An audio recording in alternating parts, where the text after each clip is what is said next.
بسم الله الرحمن الرحيم واعتصموا بحبل الله جميعا ولا تفرقوا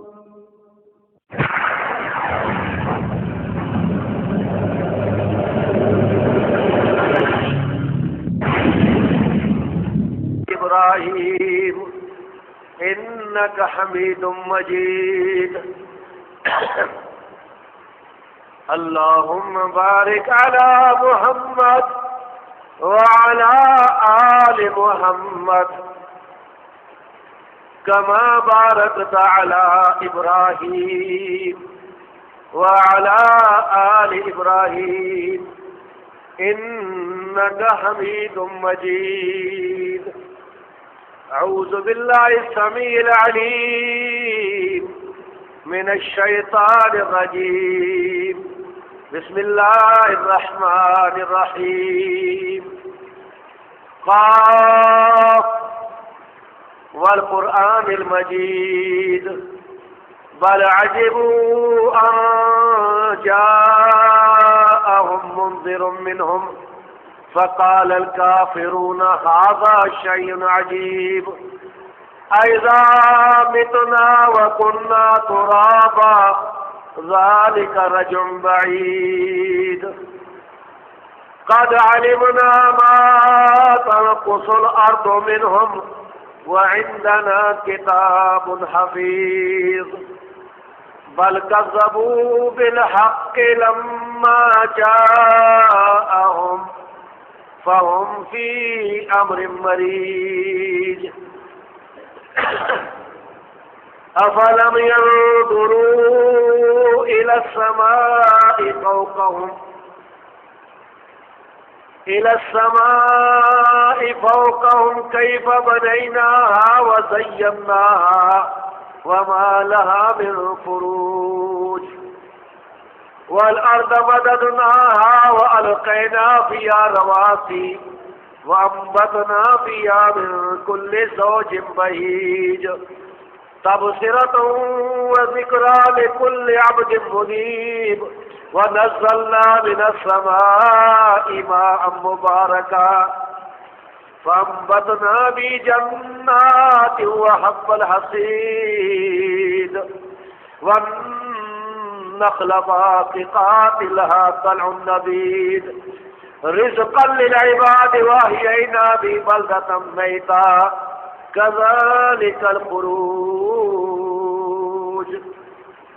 كذبت قبلهم قوم نوح وأصحاب الرس وثمود وعاد وفرعون وإخوان لوط وأصحاب الأيكة وقوم تبع كل كذب الرسل فحق وعيد أفعينا بالخلق الأول بل في لبس من خلق جديد. آج کا جو خطبہ جمعہ ہے اس کا موضوع، اس کا عنوان یہ ہے کہ اہل حدیث کا ہر مسئلہ صحابہ کرام سے ثابت ہے. یہ جو خطبہ شروع کرنے سے پہلے میں نے سلام دیا تھا، اس کا بھی ثبوت صحابہ کرام سے ملتا ہے. امام بلازری کی کتاب ہے انصاب الاشراف،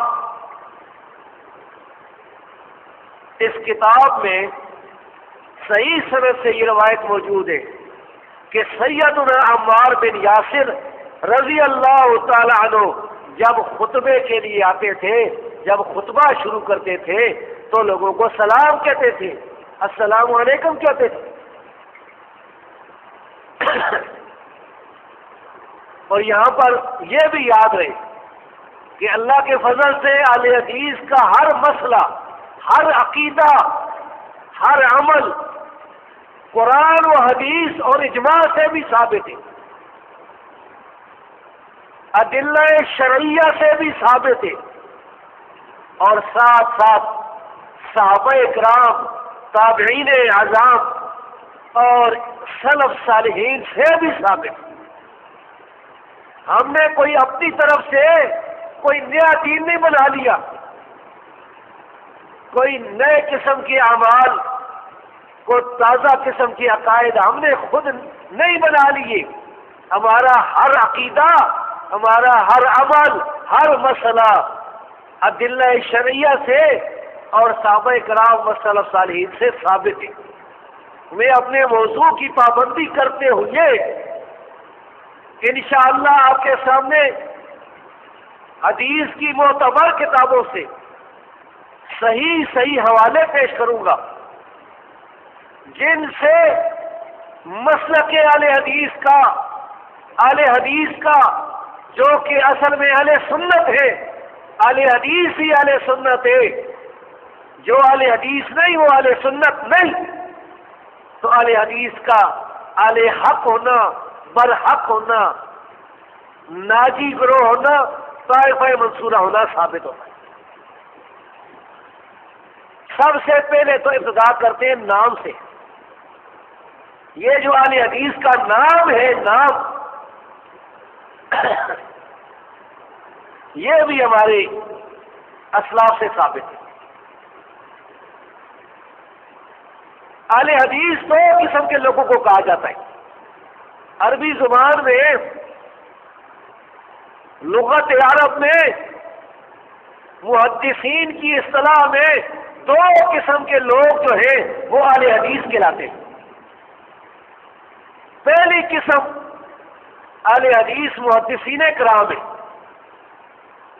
نبی کریم صلی اللہ علیہ وسلم کی حدیثیں سننے والے، اپنے استادوں سے سننے والے، انہیں یاد کرنے والے، انہیں لکھنے والے، پھر آگے انہیں پڑھانے والے، اپنے شاگردوں تک پہنچانے والے۔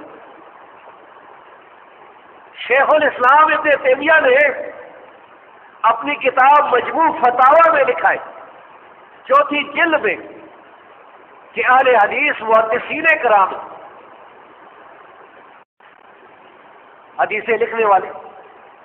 اور یہ وہ بات ہے جو اہل حدیث کے مخالفین بھی مانتے ہیں، چاہے وہ کراچی کی جماعت المسلمین والا ہو، مسعود احمد BSc ہو، چاہے کوئی دیوبندی ہو، بریلوی ہو، وہ بھی کہتے ہیں کہ محدثین اہل حدیث ہیں۔ اب میں آپ کے سامنے پیش کرتا ہوں ایک سوال کہ سب سے پہلے محدثین کرام کون تھے؟ محدثین کرام کا جو گروہ ہے، جماعت ہے، جو آج تک برابر آ رہی ہے، اس میں سب سے پہلا گروہ جو محدثین کا ہے وہ کون ہے؟ وہ کون سے لوگ تھے خوش قسمت جنہوں نے نبی کریم صلی اللہ علیہ وسلم کو دیکھا تھا، نبی کریم صلی اللہ علیہ وسلم کی مبارک زبان سے ارشادات سنے تھے، رسول اللہ صلی اللہ علیہ وسلم کو اعمال کرتے ہوئے دیکھا تھا، آپ کی مجالس میں حاضر رہتے تھے۔ کون ہیں وہ لوگ؟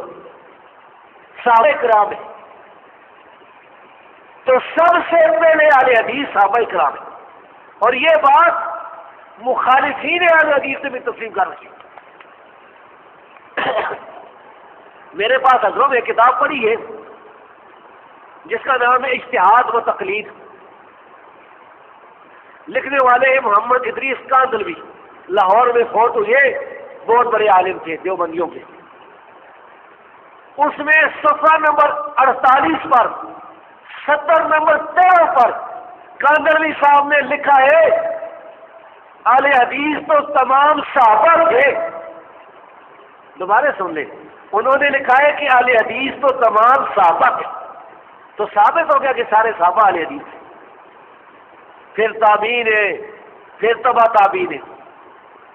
تابعین میں امام سلیمان التیمی رحمۃ اللہ علیہ، جو سیدنا انس بن مالک رضی اللہ تعالیٰ عنہ کے شاگرد تھے، ان کے بارے میں امام یحییٰ بن سعید القطان فرماتے ہیں کان من اہل الحدیث، وہ اہل حدیث میں سے تھے۔ اہل حدیث کا دوسرا معنی یہ ہے کہ قرآن حدیث پر عمل کرنے والے لوگ، وہ صحیح العقیدہ مسلمان جو قرآن اور حدیث پر عمل کرتے۔ اس کی دلیل بھی ہمارے اسلاف سے ثابت ہے۔ شیخ الاسلام ابن تیمیہ رحمۃ اللہ علیہ نے اسی فتاوی میں اسی جلد میں چوتھی جلد میں یہ لکھا ہے کہ حدیث پر عمل کرنے والے بھی اہل حدیث ہیں، اور یہ مضمون ہم غالباً مانامہ ضرب حق یہاں سے جو اسی جامعہ سے شائع ہوتا ہے اس میں شائع کر چکے۔ ممکن ہے کہ بعض لوگ کہیں کہ ہم ابن تیمیہ کو نہیں مانتے، تو عرض ہے کہ شیخ الاسلام ابن تیمیہ رحمۃ اللہ علیہ سے صدیوں پہلے امام احمد بن حنبل رحمۃ اللہ علیہ نے فرمایا تھا کہ صاحب الحدیث عندنا من یستعمل الحدیث، اہل حدیث ہمارے نزدیک وہ انسان ہے جو حدیث پر عمل کرتا ہے۔ یہ حوالہ خطیب بغدادی کی کتاب الجامع فی اخلاق راوی و آداب سامع میں موجود ہے، ابن الجوزی کی مناقب الامام احمد میں موجود ہے، سمعانی کی ادب الاملاء اور استملاء میں موجود ہے، سند بھی صحیح ہے۔ اس لحاظ سے اس دور میں بھی اہل حدیث علماء جو حدیثیں پڑھاتے ہیں وہ بھی اہل حدیث ہیں، اور اہل حدیث عوام جو ان پڑھ ہیں وہ بھی اہل حدیث ہیں، کیونکہ وہ قرآن و حدیث پر عمل کرتے ہیں۔ اپنے علماء سے پوچھا تو اہل حدیث کا نام بھی ثابت ہوا صحابہ اور تابعین سے، یہ ابتدا میں نے کیے، اور جتنے دوسرے گروہ ہیں نا ان کے نام کوئی ثابت نہیں، نہ صحابہ سے نہ قرآن و حدیث۔ اس کے بعد عقیدے کا ایک مسئلہ بتاؤں۔ اہل حدیث کا ایک بنیادی عقیدہ ہے کہ اللہ تبارک و تعالی 7 آسمانوں سے اوپر اپنے عرش پر مستوی ہے، کما یلیق بجلالہ کما یلیق بشانہ، اللہ کی جس طرح شان کے لائق ہے، اس کی جلالت کے لائق ہے، جس طرح جلالت شان کے، اسی طرح اللہ رب العزت اپنے عرش پر مستوی ہے۔ اور یہ بات بھی بہت سے صحابہ کرام سے ثابت ہے۔ سیدنا عبداللہ بن مسعود رضی اللہ تعالیٰ عنہ، ان کا یہ اثر جو میں بیان کرنے والا ہوں بہت سی کتاب میں لکھا ہوا ہے، امام عثمان بن سعید دارمی کی کتاب الرد علی الجامعہ میں، امام بخاری کی خلق و افعال العباد میں، اور دوسری بہت سی کتابوں میں لکھا ہوا ہے ہمارے اسلاف کی، کہ سیدنا عبداللہ بن مسعود رضی اللہ تعالیٰ عنہ فرماتے تھے اس زمین سے یہ دنیا کے آسمان تک 500 سال کا فاصلہ ہے۔ اب یہ کون سے سال ہے ہمیں پتہ نہیں، یہ نوری سال ہے، یہ فرشتوں کی رفتار کس، ہمیں پتہ ہی نہیں کس کون سی رفتار کی 500 سال۔ فرماتے ہیں اس سے اوپر والے آسمان دوسرے آسمان تک 500 سال کا فاصلہ ہے، پھر فرمایا تیسرے آسمان تک 500 سال کا فاصلہ، کرتے کرتے 7ویں آسمان تک 500 سال کا فاصلہ، اس سے اوپر عرش تک جو ہے وہ 500 سال کا فاصلہ، کرسی تک 500 سال کا فاصلہ، اس سے اوپر فرماتے ہیں اللہ رب العزت کو سمجھے اور وہ تمہیں دیکھتا ہے جانتا ہے۔ یہ جو لوگ کہتے ہیں نا کہ اللہ تعالیٰ بذات خود ہر جگہ موجود ہے، حلول کیے ہوئے ہے، وہ کائنات میں اللہ داخل ہوئے ہیں، اس کا کوئی ثبوت کسی صحابی سے، یہ نہ قرآن کی آیت سے نہ حدیث سے۔ اور کچھ ایسے بھی ہیں جو کہتے ہیں کہ اللہ تعالیٰ نہ اوپر ہے نہ نیچے ہے، نہ سامنے ہے نہ پیچھے، نہ دائیں طرف ہے نہ بائیں طرف ہے، نہ کائنات کے اندر ہے نہ باہر ہے۔ تو یہ پھر کیا ہوا؟ اس کو تو منطقی اصطلاح میں معدوم محض کہا جاتا ہے، جس کا وجود ہی نہ ہو۔ تو اہل حدیث کا یہ بنیادی عقیدہ کہ اللہ تعالیٰ 7 آسمانوں سے اوپر عرش پر ہے، یہ صحابہ کرام سے بھی ثابت ہے، قرآن سے بھی ثابت ہے، حدیث سے بھی ثابت ہے۔ نبی کریم صلی اللہ علیہ وسلم کی صحیح حدیث سے، صحیح مسلم میں، رسول اللہ صلی اللہ علیہ وسلم نے ایک لوڈی سے پوچھا تھا، صحیح مسلم کی حدیث ہے، این اللہ، اللہ کدھر ہے، اللہ کہاں ہے؟ اور اس لوڈی نے کہا فی السماء، اللہ آسمانوں پر ہے۔ یہاں پر فی بمعنی اعلیٰ ہے، شرع میں عامل پڑھنے والے جانتے ہیں کہ فی اعلیٰ معنی بھی آتا ہے۔ فرمایا من انا، میں کون ہوں؟ کہنے لگی انت رسول اللہ، آپ اللہ کے رسول ہیں صلی اللہ علیہ وسلم۔ نبی کریم صلی اللہ علیہ وسلم نے آتقا فإنها مؤمنۃ، اس کو آزاد کر دو، یہ تو ایمان والی لونڈی ہے، اس کو آزاد کرو۔ پتہ چلا کہ جو آدمی اللہ کو عرش پر مانتا ہے وہ ایمان والا ہے، بشرطے کہ اس کے بعد کوئی کفر نہ کرے۔ اس کے بعد اہل حدیث کے دو مسئلے جو ہیں نا وہی بیان کر دوں، وقت تو میں وقت کی پابندی بھی کروں گا انشاءاللہ، اور وقت خطبے کا ہوتا بھی تھوڑا ہی ہے۔ ایک مسئلہ سورہ فاتحہ کیا ہے؟ مشہور حدیث ہے، آپ نے سنی ہوگی، ہر اہل حدیث کو تقریباً معلوم ہوتی ہے کہ رسول اللہ صلی اللہ علیہ وسلم نے فرمایا لا صلاۃ لمن لم یقرأ بفاتحۃ الکتاب، جو آدمی سورۃ فاتحہ نہیں پڑھتا اس کی نماز نہیں ہوتی۔ اب مسئلہ یہ کھڑا ہوتا ہے کہ امام کے پیچھے کیا کرنا چاہیے؟ امام کے پیچھے جب ہم نماز پڑھ رہے ہوں تو اہل حدیث یہ کہتے ہیں کہ امام کے پیچھے بھی سورۃ فاتحہ پڑھنی ضروری ہے، فرض ہے، اس کے بغیر نماز نہیں ہوتی۔ اس پر علماء کرام نے کتابیں لکھی ہیں۔ ایک بہت بڑے اہل حدیث عالم تھے اور آپ نے ان کا نام سنا ہوگا، ان کا نام امام محمد بن اسماعیل البخاری ہے، امام بخاری رحمۃ اللہ علیہ۔ انہوں نے فاتحہ خلف الامام پر ایک کتاب لکھی، کتاب القراءۃ خلف الامام، اور یہ کتاب میری تحقیق سے چھپی ہوئی ہے۔ تو امام بخاری نے اس میں جو دلائل پیش کیے ہیں اور دوسری کتابوں میں بہت سے صحابہ کرام سے امام کے پیچھے سورۃ فاتحہ پڑھنا ثابت ہے۔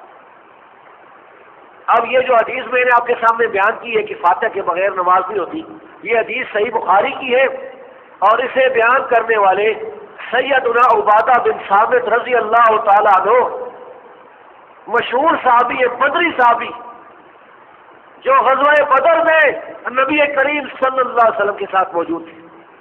313 صحابہ اکرام میں سے یہ ان صحابہ اکرام میں سے ہے جن کے بارے میں اللہ رب العزت نے فرمایا اعملوا ما شئتم، بدریو جو مرضی کرو، قد غفرت لکم، میں نے تمہیں معاف کر دیا رب العالمین نے۔ اب ہم ان سے پوچھتے ہیں کہ یہ کیا کرتے تھے؟ کیا یہ امام کے پیچھے سورۃ فاتحہ پڑھتے تھے کہ نہیں؟ یہ میرے پاس جو کتاب ہے اس کا نام ہے کتاب القراءۃ خلف الامام، یہ امام بیقی رحمۃ اللہ علیہ نے لکھی ہے۔ اس کتاب کے لکھنے والے کے اس دنیا سے چلے جانے کے تقریباً 1000 سال ہو چکا ہے، 1000 سال پہلے کی لکھی ہوئی کتاب۔ اس میں امام بیقی رحمۃ اللہ علیہ نے اپنی سند کے ساتھ، اور اس سند کے سارے راوی سچے، کوئی ضعیف نہیں، لکھا ہے اخبرنا ابو عبداللہ الحافظ قال انبانا ابو علی الحافظ قال حدثنا عبداللہ بن محمد الاسدی قال حدثنا اسحاق بن ابراہیم الحنظلی قال اخبرنا عیسیٰ بن یونس عن ابن عون عن رجاء بن حیوطہ عن محمود بن ربی قال صلینا صلاۃ، سیدنا مامون بن ربی رضی اللہ تعالیٰ عنہ فرماتے ہیں ہم نے ایک نماز پڑھی وَإِلَىٰ جَنبِي أَبَا عُبَادَةَ بْنُ صَامِتَ، اور میرے ساتھ عبادہ بن صامت رضی اللہ تعالیٰ عنہ کھڑے تھے۔ امام آگے نماز پڑھا رہا تھا، پیچھے صف میں یہ دونوں صحابی کھڑے تھے۔ فقرأ بِأُمِّ القرآن، تو عبادہ رضی اللہ تعالیٰ عنہ نے سورۃ فاتحہ پڑھی۔ بعض اوقات ایک آدمی قرآن پڑھتا ہے نا تو اس کی آواز ذرا اونچی ہو جاتی ہے، تو ساتھ والا جو نمازی ہوتا ہے اس کو پتہ چل جاتا ہے، اس طریقے سے ان کو پتہ چل گیا۔ فلما انصرف، جب انہوں نے نماز پڑھ لی، سلام پھیر لیا، قلت له، میں نے کہا یا ابو الولید، اے ابو الولید، نام نہیں لیا۔ یاد رکھیے کوئی عالم ہو، عزت والا انسان ہو، باپ ہو، کوئی بڑا انسان ہو تو اس کا نام بھی لینا چاہیے۔ کسی کا باپ بیٹا تو کہے کہ ہاں اجمل خان تمہارا کیا حال ہے، نہیں، عزت کیسی، یا ابا جی، یا ابتی، یہ کہنا چاہیے. استاد ہو تو یہ نہیں کہنا چاہیے کہ ہاں عبد الواجد صاحب، عزت و احترام سے.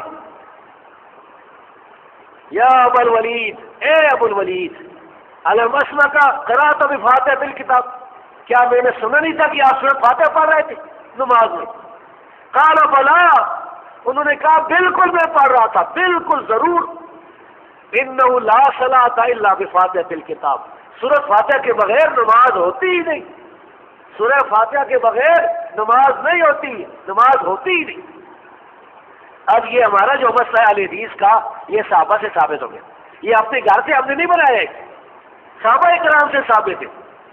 اور اس طرح کی اور روایتیں مصنف ابن ابی شیبہ جلد 1 صفحہ 375 حدیث 3770 دوسری کتابوں میں بھی ہے. سرفراز خان صفدر صاحب دیوبندیوں میں ایک بڑے عالم تھے. انہوں نے کتاب لکھی ہے اقسم الکلام، پوری کی پوری کتاب، اتنی موٹی کتاب گجرانوالہ سے چھپی ہے، جس کا مقصد یہ ہے کہ امام کے پیچھے سورۃ فاتحہ نہیں پڑھنی چاہیے. اہل حدیث کے خلاف کتاب لکھی اتنی موٹی. اردو میں یہ موجود ہے، کوئی یونانی زبان میں نہیں ہے کہ آپ کو سمجھ نہیں آئے گی. اور مارکیٹ میں چھپی موجود ہے، ہر شہر میں موجود ہے. پتہ نہیں ہماری لائبریری میں ہے کہ نہیں، ہماری لائبریری کمزور ہے. جامعہ کی لائبریری کے ساتھ لوگوں کو خوب تعاون کرنا چاہیے. کتب خانہ جو ہے نا، یہ ایک بہت بڑی نعمت ہے. میرا خیال ہے شیخ صاحب کے پاس شاید ہوگی، مولانا عبدالشکور اثری حافظ اللہ کے پاس. اس کتاب میں جلد نمبر 2 پر صفحہ 156 پر سرفراز خان صفدر نے لکھا ہے. کیا لکھا ہے سنیں، یہ میرے الفاظ نہیں. سرفراز صاحب کہتے ہیں بہرحال یہ بالکل صحیح بات ہے کہ حضرت عبادہ رضی اللہ عنہ امام کے پیچھے سورۃ فاتحہ پڑھنے کے قائل تھے، اور ان کی یہی تحقیق اور یہی مسلک و مذہب تھا. یہی ان کا مسلک و مذہب تھا. پھر کہتے ہیں کہ صحابی کی بات حجت نہیں ہے. یہ تو ہمارا مسئلہ ثابت ہو گیا. یہ تو مخالف نے بھی مان لیا کہ جو اہل حدیث کا جو مذہب ہے یہ تو صحابہ سے ثابت ہے. تو یہ کس طرح کہتے ہیں کہ یہ نئے لوگ پیدا ہو گئے، نیا فرقہ پیدا ہو گیا؟ سیدنا ابو ہریرہ رضی اللہ تعالیٰ عنہ وہ فرمایا کرتے تھے، یہ امام بخاری کی کتاب جزء القراءت میں جو میری تحقیق سے چھپی ہے اس میں لکھا ہوا ہے، اور اثار سنن میں نیوی صاحب نے اس کو حسن قرار دیا ہے. اس میں لکھا ہوا ہے اذا قرأ الامام، جب امام قرات کرے بے ام القرآن سورۃ فاتحہ، جب امام نماز میں سورۃ فاتحہ پڑھے فاقرأ بہا، تو بھی پڑھا کر. اپنے مقتدی سے کہا، اپنے شاگرد سے کہا جب امام الحمد شریف پڑھے تو بھی پڑھا کر. وسبق، امام سے پہلے پڑھ لیا کر، ذرا جلدی پہلے پڑھ لیا کر. اس کی سند بالکل صحیح ہے. تو 2 صحابہ اکرام سے یہ مسئلہ صاف ثابت ہو گیا. اور اسی طرح ایک اور مسئلہ جو مجھے یاد نہیں رہا تھا، جو اہل حدیث کا ایک بڑا مسئلہ ہے، وہ یہ کہ تقلید نہیں کرنی چاہیے. تقلید کا آپ کو پتہ ہے نا، آنکھیں بند کر کے بغیر سوچے سمجھے کسی کے پیچھے چلنا، لائی لگ. تو 2 صحابہ اکرام سیدنا معاذ بن جبل رضی اللہ تعالیٰ عنہ اور سیدنا عبداللہ بن مسعود رضی اللہ تعالیٰ عنہ، ان سے یہ ثابت ہے کہ تقلید نہیں کرنی چاہیے. امام بیہقی کی سنن الکبریٰ جلد نمبر 2 صفحہ نمبر 10 پر لکھا ہوا ہے، عبداللہ بن مسعود رضی اللہ تعالیٰ عنہ نے فرمایا تھا لا تقلدوا دینکم الرجال، اپنے دین میں لوگوں کی تقلید نہ کرو، اپنے دین میں لوگوں کی تقلید نہ کرو. سیدنا معاذ بن جبل رضی اللہ تعالیٰ عنہ نے فرمایا اما العالم فإن اهتدى فلا تقلدوا دینکم، لوگوں اگر عالم سیدھے راستے پر بھی جا رہا ہو تو اپنے دین میں اس کی تقلید نہ کرنا. یہ حافظ ابن عبد البر کی کتاب الجامع، جامع و بیان العلم و فضلی میں اور بہت سی کتابوں میں موجود ہے. اسے امام دارقطنی اور ابن القیم نے صحیح قرار دیا. تو تقلید کا مسئلہ یہ بھی ثابت صحابہ کرام سے کہ نہیں کرنی چاہیے. سورۃ فاتحہ یہ بھی ثابت کہ پڑھنی چاہیے. اسی طرح اللہ کا 7 آسمانوں سے اوپر ہونا یہ بھی صحابہ کرام سے ثابت ہے. تو بھائیوں اہل حدیث کے جو جتنے بڑے بڑے مسائل ہیں یہ سارے کے سارے صحابہ کرام سے ثابت ہیں. اور جو ہمارے خلاف لوگ ہیں جو تقلید کرتے ہیں، کوئی آدمی قیامت تک یہ ثبوت کسی صحابی سے نہیں پیش کر سکتا کہ تقلید کرنی چاہیے یا 12 ربیع الاول کو جلوس نکالنا چاہیے. جلوس نکال کے جو ہے نا وہ یعنی بازاروں میں جلوس نکال کے جو چلنا چاہیے، یا اور جتنے بہت سے مسائل لوگوں کے. ایک اور مسئلہ حدیث کا، ہم نماز میں اپنے دونوں ہاتھ اٹھاتے ہیں جسے رفع یدین کہا جاتا ہے. نماز شروع کرتے وقت، رکوع سے پہلے اور رکوع کے بعد. یہ 3 مقامات زیادہ مشہور ہیں. اس کے علاوہ جدھر بھی رفع یدین کرنا ثابت ہے ہم کرتے ہیں. بعض اگر کوئی آدمی یہ بھی یاد رکھے کہ نماز کی قسمیں، کوئی نماز 1 رکعت والی ہوتی ہے جس طرح وتر ہے، کوئی نماز 2 رکعت والی ہوتی ہے جس طرح صبح کے 2 فرض ہیں 2 سنتے ہیں، کوئی نماز 3 رکعت والی ہوتی ہے جس طرح مغرب کے 3 فرض ہیں، کوئی نماز 4 رکعت والی ہوتی ہے جس طرح زہر کی اور عصر کی نماز ہے یا عشاء کی. اس سے زیادہ 5 رکعت والی نماز بھی ہے، 9 رکعت والی نماز بھی ہے. تو یہ جو حدیث ہے 3 جگہ رفع یدین کرنے والی، یہ ساری نمازوں پر لگتی ہے. اور یہ مسئلہ رسول اللہ صلی اللہ علیہ وسلم سے ثابت ہے، نبی کریم صلی اللہ علیہ وسلم کے 2 صحابیوں سے بھی ثابت ہے. صحیح بخاری میں لکھا ہوا ہے کہ عبداللہ بن عمر رضی اللہ تعالیٰ عنہ جب نماز شروع کرتے تھے رفع یدین کرتے تھے، جب رکوع کے لیے جاتے تھے رفع یدین کرتے تھے، جب رکوع سے اٹھتے تھے رفع یدین کرتے تھے. اور اسی کی تشریح میں ایک کتاب حدیث کی چھپی ہے. اس وقت اللہ کے فضل سے زمین نے اپنے خزانے کھول دیے. جس زمانے میں ہم اس وقت زندہ ہیں، ایسی نایاب کتابیں حدیث کی وہ چھت پر مارکیٹ میں آ گئی ہے جن کے نام بھی ہمارے بزرگوں نے سنے نہیں تھے، یا سنے تھے تو کتابیں ملتی نہیں تھی. امام محمد بن اسحاق السراج، امام ابو العباس، آج سے تقریباً 1300 سال پہلے گزرے، تقریباً 1150 سال پہلے گزرے. انہوں نے کتاب لکھی تھی حدیث السراج. یہ 4 جلدوں میں میرے پاس موجود ہے. اس کتاب کی دوسری جلد میں صحیح حدیث لکھی ہوئی ہے.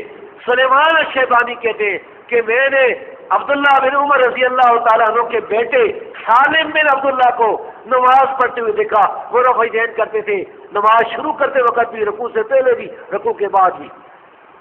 میں نے پوچھا تو انہوں نے کہا کہ میں نے اپنے والد، اپنے ابا عبداللہ بن عمر رضی اللہ تعالیٰ عنہ کو دیکھا تھا، وہ بھی رفع یدین کرتے تھے نماز شروع کرتے ہوئے، رکوع سے پہلے اور رکوع کے بعد.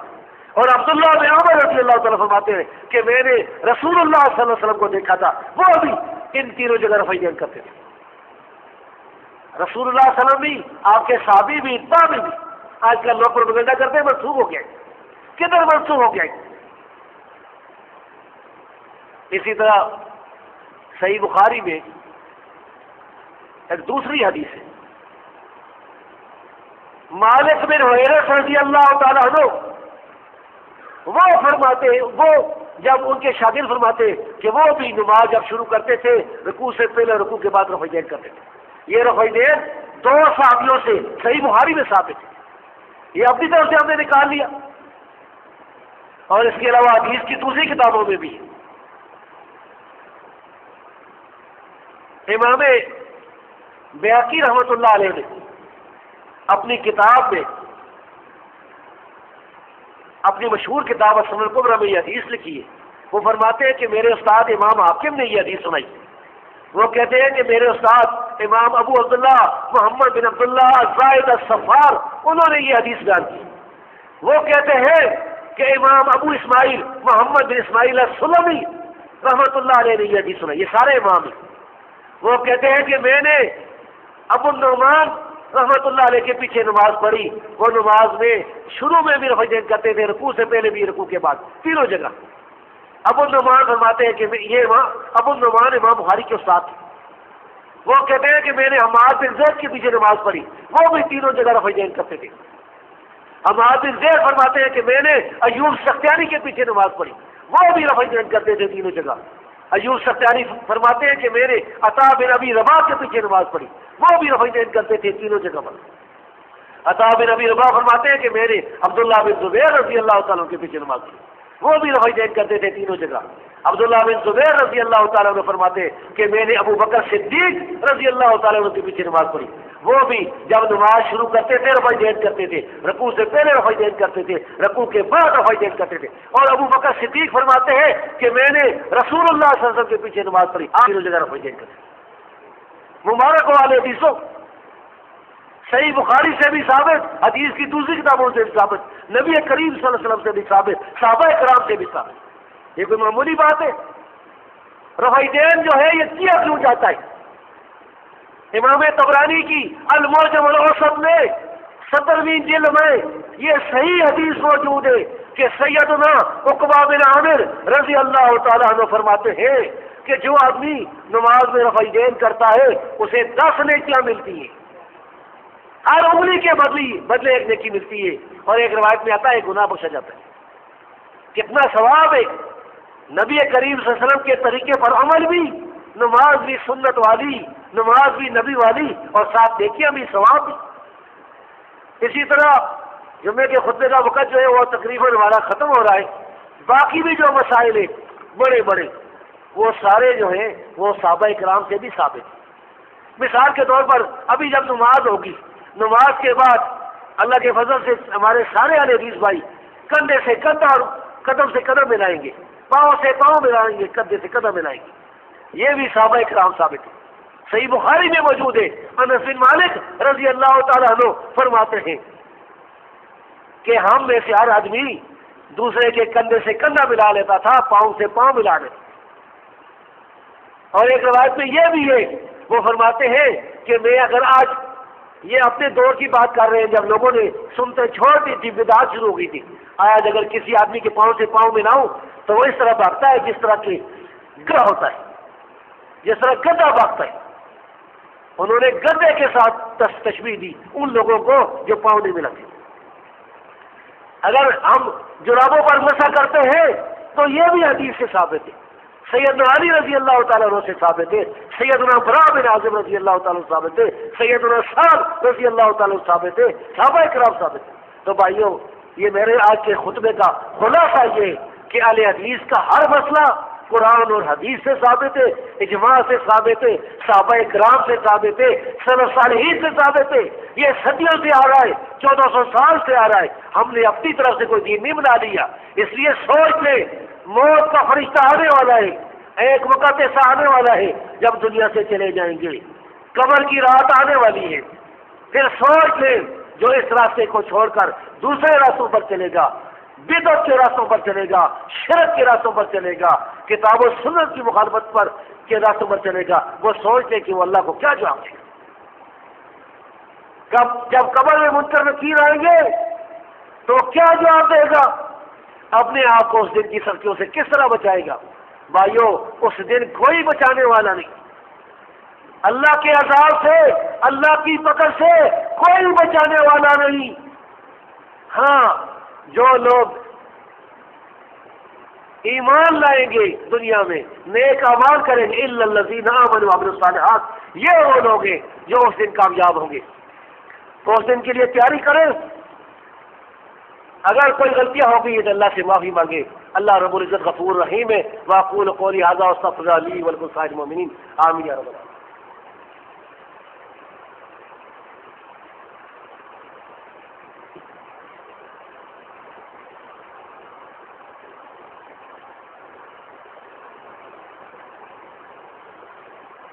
ان الحمد لله نحمده ونستعينه من يهد الله فلا مضل له ومن يضلل فلا